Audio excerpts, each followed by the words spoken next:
Shalom, selamat pagi.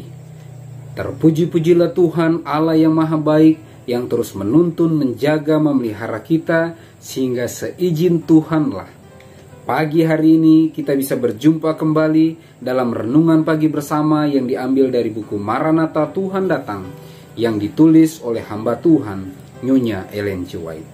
Kita terus berdoa dan berharap kita semuanya tetap sehat, kuat, dan terus diberkati Tuhan.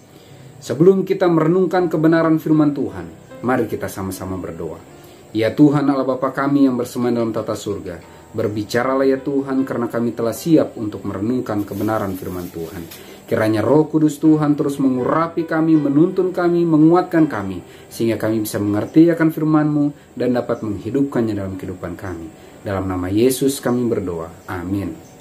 Pekabaran firman Tuhan pada pagi hari ini berjudul Makanan dan Tanah pada Akhir Zaman. Ayat intinya diambil dari Matius 6 ayat yang ke-34.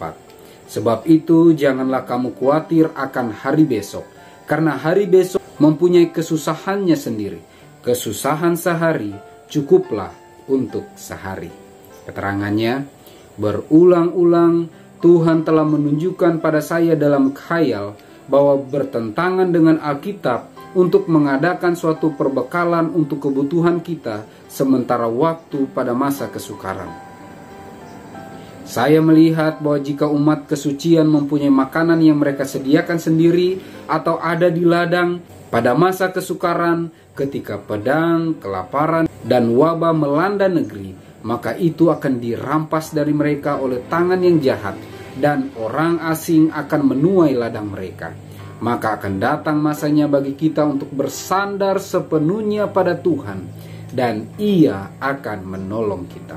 Saya melihat bahwa makanan dan air minum kita akan tersedia pada waktu itu, dan kita tidak akan kekurangan atau menderita lapar. Tuhan telah menunjukkan kepada saya bahwa ada dari antara anak-anaknya akan merasa takut bila mereka melihat harga makanan melonjak.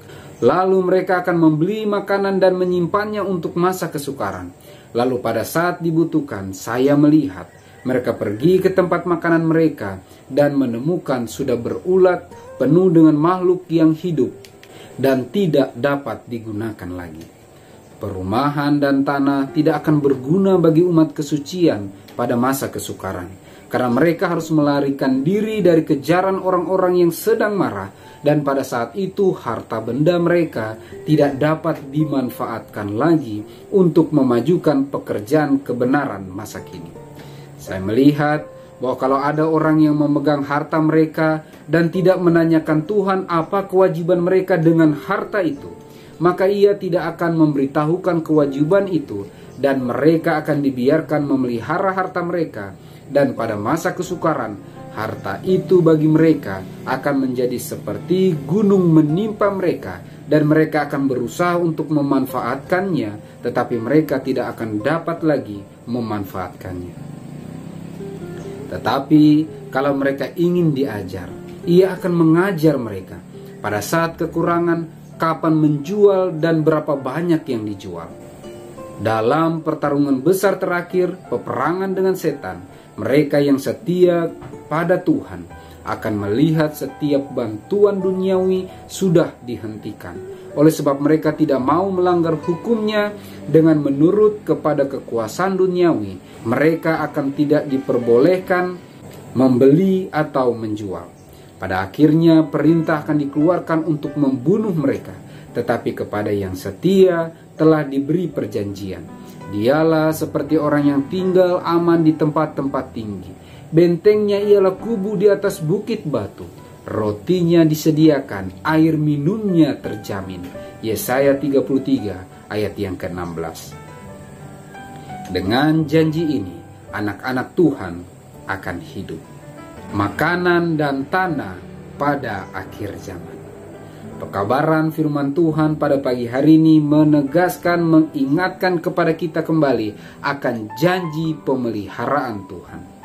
Apabila kita menghadapi tantangan, apabila masa kesukaran akan kita lewati, apabila tantangan demi tantangan akan kita lalui, ingat janji Tuhan bahwa Tuhan akan memenuhi segala kebutuhan kita, dan bahkan dalam hal makanan dan minuman tidak ada umat Tuhan yang akan kelaparan. Ketika waktunya tiba, umat-umat Tuhan dikejar-kejar, harta bendanya, bahkan apapun yang ada dimiliki akan dirampas, diambil oleh orang-orang yang jahat. Maka pekabaran firman Tuhan pada pagi hari ini mengatakan, kesusahan sehari biarlah untuk sehari.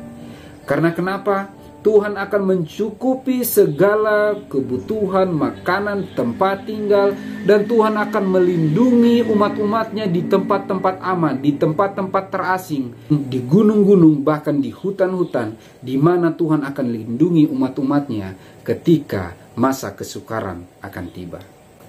Yang menjadi pelajaran bagi kita adalah ketika Tuhan percayakan kesempatan, ketika Tuhan percayakan berkat, harta, atau apapun yang Tuhan titipkan bagi kita, sepanjang masih ada kesempatan, mari kita tanyakan kepada Tuhan, apa yang Tuhan rindu kita lakukan dengan harta, talenta, waktu, kesehatan, atau apapun yang Tuhan titipkan bagi kita. Karena akan datang waktunya nanti, apabila kita rindu untuk menggunakan harta, talenta, kesempatan kita dalam pelayanan pekerjaan Tuhan, sudah tidak bisa lagi. Untuk itu, mari sepanjang masih ada kesempatan, gunakan semaksimal mungkin apa saja yang Tuhan titipkan untuk menjadi berkat bagi sesama, untuk giat dalam pekerjaan Tuhan. Semuanya dibawa untuk kemuliaan hormat hanya bagi nama Tuhan. Sehingga dengan pertolongan Tuhan saja, ketika ini kita lakukan, kita akan terus berbahagia, bersuka cita, berjalan bersama-sama dengan Tuhan yang memberikan jaminan memenuhi segala kebutuhan kehidupan kita. Bahkan ketika kita melewati kesukaran, Tuhanlah yang beserta dengan kita sampai Maranatha. Mari kita sama-sama berdoa.